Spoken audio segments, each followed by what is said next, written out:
είναι κάποιοι που θέλουν να τον κάνουν τον ΠΑΟΚ σαν τον Άρη, όπως ήταν παλιά. Η ομάδα της γειτονιάς για να κάνουν κουμάντο. Αυτοί θεωρούν ότι εκεί το κουμάντο στον ΠΑΟΚ πρέπει να το κάνει η γειτονιά της εκεί πέρα, εκεί στην Αγία Βαρβάρα. Αυτοί νομίζουν ότι ο ΠΑΟΚ είναι δικός τους.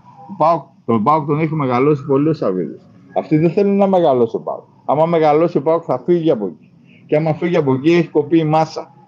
Αυτοί όλοι είναι ανεπάγγελτοι εκεί πέρα. Ακόμα και αυτοί που είναι στον Εραστέχνη είναι ανεπάγγελτοι. Δεν είδατε τον άλλο το βάλανε από που έχει και την εκπομπή το μαθηματικό. Τι ανεπάγγελτος είναι. Παραδίδει πτυχιακές εργασίες. Το λέει ο ίδιος στο ίντερνετ. Δηλαδή δεν μπορεί να μου πει και τι να πω.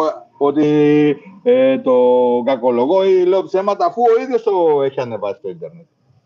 Στο Google έχει ανεβάσει ότι παραδίδει πτυχιακές εργασίες. Τι να λέμε τώρα.